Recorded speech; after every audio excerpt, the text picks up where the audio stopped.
Birthday in the same sweatshirt, but it's a nice color blue, don't you think? Oh, I washed this last night and just put it on again this morning. They're probably getting tired of the clothing jokes, but you know, you got to bring them out for every last drop. All right. Lesson 83, review of 65.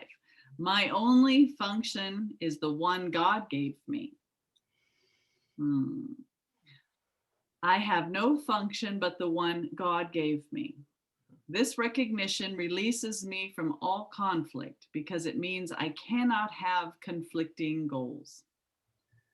With one purpose only, I am always certain what to do, say, and think. All doubt must disappear as I acknowledge that my only function is the one God gave to me. I love What is that. that? I forgot. Sorry, guys. What's my one function? Forgiveness. Oh, that's right. Yeah. I just love that, though. It takes like this enormous weight off of our shoulders, right? So as we practice forgiveness and come into alignment with the holy self, then, you know, everything becomes this effortless flow of life. And we're not, we don't have a conflicting goal. There's nothing to get, there's nothing to seek or strive for. We're simply forgiving illusions and allowing true perception to arise. And that's the happy dream, right? That's where relationships become holy and lack turns into new rivers of abundance. And you know, there's joy and peace where stress and anxiety used to be. So that's lovely. We just have one function and we fulfill that perfectly. Everything else is done for us. That's it. Yeah. And then opposing that, if I'm triggered, yeah, yes, and I want to go down the rabbit hole with that, right, that's my choice to be triggered. Yes. Then all of a sudden, I am a will apart from God. In a dream. I know, but yes. I believe it. I experience it. Yes. All the anger, the resentment, all of that. Yeah. And then I make myself a will apart from God, an illusory one. Yes. Okay. And I'm not going to have any peace whatsoever in that. Not until I remember my one function, which is forgiveness. Thank you. Yeah. The arrogance of the ego, to tie it up in one sentence, it is the idea that we can will apart from God. That was the idea. That's what we thought we did. That's where the guilt arises from. Yeah. But you can stop as soon as you feel that trigger and make a different decision. So if I'm a will apart from God, God must be my enemy. He must be pissed.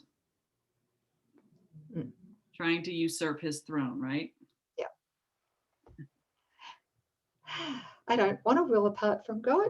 Me neither. More specific applications of this idea might take these forms. My perception of this does not change my function. This does not give me a function other than the one God gave me. Let me not use this to justify a function God did not give to me.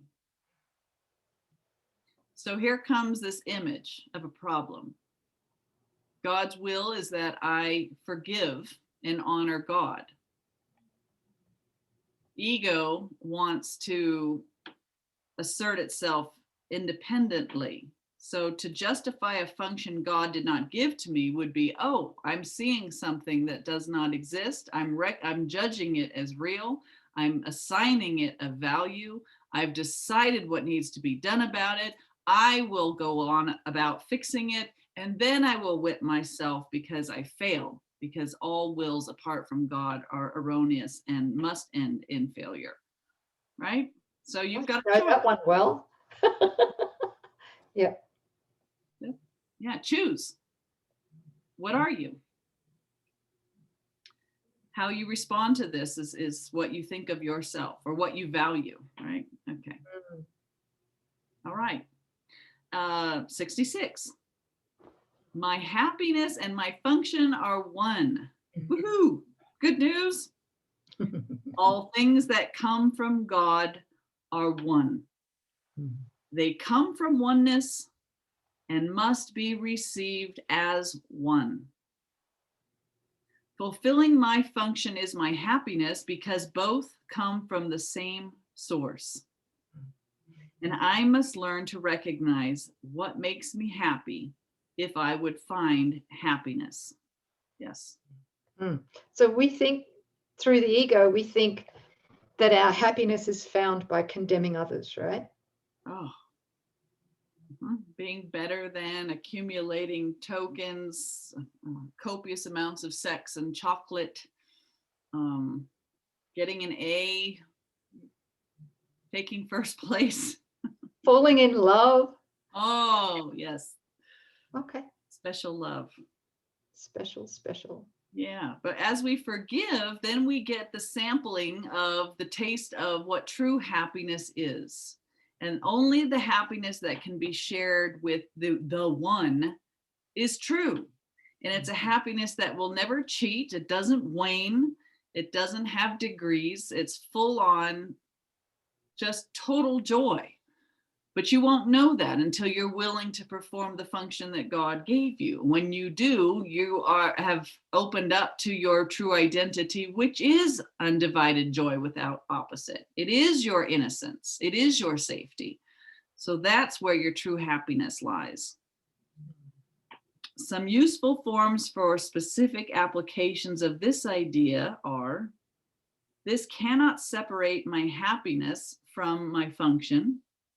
The oneness of my happiness and my function remains wholly unaffected by this.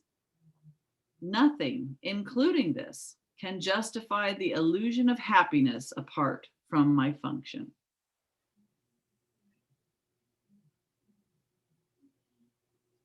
Anything, sis? Just feeling into those statements. Yeah. My happiness and my function are one. Forgiveness and happiness are one, right?